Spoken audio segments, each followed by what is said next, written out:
بسم اللہ الرحمن الرحیم۔ ہر طرح کے ظلم، جبر، تشدد اور دیوار سے ہر انداز میں لگائے جانے کے باوجود پاکستان تحریک انصاف نے جس طرح سے بہترین کردار ادا کرتے ہوئے کم بیک کیا ہے اور سب سے زیادہ ملک میں قومی اسمبلی سے اور پنجاب اسمبلی اور کے پی میں جو ریکارڈ قائم کیے ہیں، میں اس پر مبارکباد پیش کرتا ہوں۔ یقیناً پاکستان تحریک انصاف کے ذمہ داران اور کارکنان اس خوشی کے موقع پر اس بہترین کامیابی پر مبارکباد کے مستحق ہیں۔ میں ساتھ ساتھ یہیں پر ایک دوسری بات کرنا چاہوں گا۔ اس وقت پی ٹی آئی ایک مشکل کا شکار ضرور ہے، مگر یہ مشکلات یقیناً جلد ختم ہونے والی ہیں۔ اس موقع پر ایک چیز کا خیال رکھنا چاہیے کہ راجہ ناصر عباس جعفری، جو کہ کالعدم سپاہی محمد اور موجودہ نام مجلس وحدت المسلمین کے عنوان سے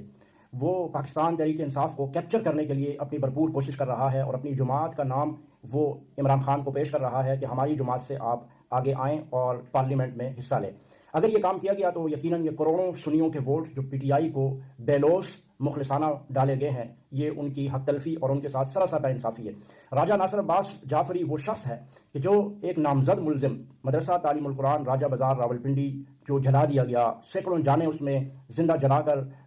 مار دی گئی، ان کو شہید کر دیا گیا، مسجد میں نماز جمعہ ادا کرتے ہوئے مسجد کو جلا دیا گیا، اس کا نامزد ملزم ہے۔ اس کے ساتھ ساتھ بے شمار سانحات کا جو سنیوں پر ظلم ہوئے پاکستان میں یا بیرون دنیا میں، شام، عراق میں، یہ راجہ ناصر عباس اس میں ملوث اور نامزد ملزم ہے۔ اس کی جماعت کو پی ٹی آئی کے پلیٹ فارم سے استعمال کرنا اور اس سے پارلیمنٹ میں آنا، یہ بہت بڑا غلط فیصلہ ہوگا، اور یہ P T I Pakistan Tehreek Insaf کو سیاسی حکمت و بصیرت کا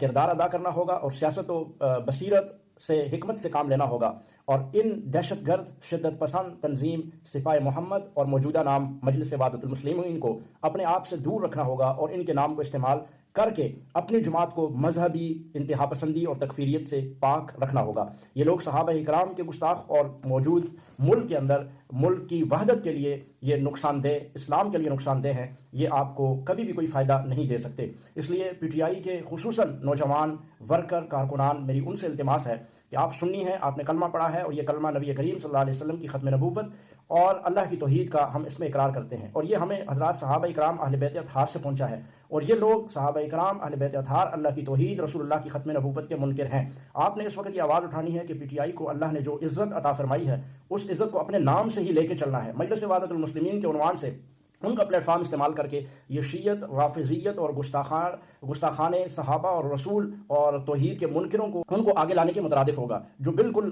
کسی بھی صورت میں قابل قبول نہیں ہونا چاہیے ایک سنی مسلمان کے لیے۔ ہم اس کی شدید مذمت کریں گے، اور ہر سنی مسلمان جنہوں نے پی ٹی آئی کو سپورٹ کیا، بالخصوص وہ شد و مت کے ساتھ اس کو رد کریں اور اس کی مذمت کریں کہ اس طرح کی کوئی بھی آفر جو راجہ ناصر عباس جعفری اپنے مذموم مقاصد حاصل کرنے کے لیے پی ٹی آئی کو کر رہا ہے، ہم اسے مسترد کرتے ہیں، اور پی ٹی آئی اپنا سیاسی سفر پاکستان تحریک انصاف کے عنوان سے ہی بغیر کسی مذہبی شدت پسندی اور تکفیریت کے ساتھ جڑے وہ اپنا یہ سفر یوں ہی آگے جاری رکھے گی۔ ہمارا یہ پیغام آپ آگے شیئر کیجئے زیادہ سے زیادہ، اور